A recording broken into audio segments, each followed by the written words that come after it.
म्हणतो आणि माझा नवरा कट्टर हिंदू होता, हे मी गर्वाने सांगते आज पण. माझा नवरा हिंदू आहे आणि मला त्या पद्धतीनेच माझ्या नवऱ्याच्या डोक्यावर मारलेलं आहे.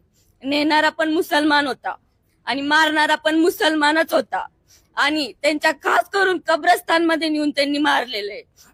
माझ्या नवऱ्याला जिथं मारलं, माझ्या नवऱ्याची अंत्यविधी मी तिथंच करणार आहे, नाही तर मी माझ्या नवऱ्याची अंत्यविधी करणार नाही.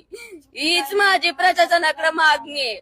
आणि माझ्या नवऱ्याची काहीच चुकी नव्हती. चुकी काय म्हणून तर फक्त भगवा टिळा लावला. हिंदू आहे माझा नवरा, ही चुकी आहे आमची. जन्माला आम्ही हिंदू आलो, गर्वाने आम्ही हिंदूच म्हणतो आणि माझा नवरा कट्टर हिंदू होता, हे मी गर्वाने सांगते आज पण. माझा नवरा हिंदू आहे आणि मला हिंदू लोकांकडून न्याय पाहिजे. न्यायासाठी मी वाट बघते कालपासून.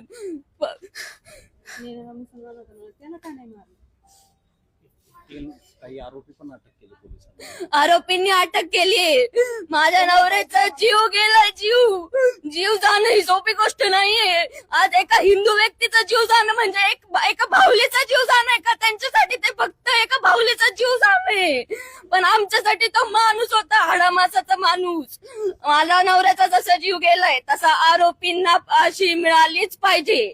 आरोपींना जर फाशी नाही मिळाली तर अजून एक मृतदेह माझा पण मिळेल तुम्हाला कोर्टासमोर.